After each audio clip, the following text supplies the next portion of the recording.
Thea and Violet! Grabe!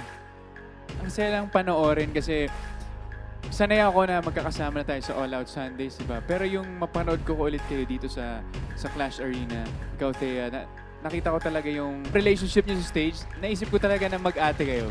Ang Kasi galing. nga, sinabi ko din po kay Violet when I first met her, ate kasi yan talaga ako and she really reminds me of my younger sister. sobra. Kaya yun yung parang karga na dala-dala ko dito sa performance na to. So I hope na na-feel mo yung love ko for you because I really admire your talent. Thank you po. And you remind me of my older sister. Oh, di ba? Ang cute yung tingnan. Kaya naman gusto kong tanongin ang ating Clash panel. Ano po masasabi ninyo? Yes, so agree. Kita-kita yung sisterhood nyo. And again, Thea, you're such an amazing singer. As always. Talagang nakita ko na inalagaan mo si Violet. And nakita ko na Violet really trusted you as well in this performance. Na talagang na-push nyo rin ang isa't isa. Hindi lang alalay, pero na-push nyo ang isa't isa to be a better version of yourselves while doing your solos. And then, especially dun sa dulo, when it became quiet, napakita nyo pa rin na even in the quietest parts of the song, it's still important to hear the harmonies and to blend very well. Maraming salamat. Thank you po. Thank you po. Hi, Violet! Hi po, Ate Julia. Hello, hi, Ate Thea. Ngayon lang ulit kita narinig kumanta live, Ate Thea, grabe. Iba ka talaga. And ikaw din, Violet. Alam mo, feeling ko parang mas naging buo and mas naging strong yung mga runs mo.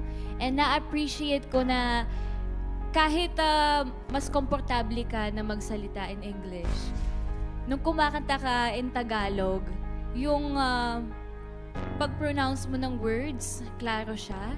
Tagalog na Tagalog. So, na-appreciate ko yun. Naramdaman ko talaga yung effort mo na inaral mo yung song. This song is about devotion and the joy of being completely in love. Naramdaman ko yun from you na talagang you really love singing and passion mo to. Yung pag-connect mo din kay Ate Thea while singing. Naramdaman ko yung devotion mo na, oh, I'm gonna be a great singer, I'm a great singer. Naramdaman ko yun from you. So, na-enjoy ko yung performance ninyo. Thank you so much po, Ate Julia. Hello, Violet. Hello, Thea. Hello. Hi po. Thank you for supporting Violet. Siyempre, ramdam na ramdam namin yung connection nyo, yung supporta mo kay Violet. Violet, nakita ko yung improvement mo like nung sa last na comment ko sa'yo, like sabi ko sa riffs and runs, since R&B talaga yung gusto mong style. And nakita ko na nag-improve ka doon and sobrang linis ng mga riffs and runs mo kanina. And knowing na R&B yung style mo, nakita ko yung adjustments mo kasi yung song is yung Araw-Gabi. Na-i-apply mo pa din yung style mo doon pero na-i-match mo pa din doon sa duet niyo ni Thea. Kaya sobrang ganda ng kinalabasan.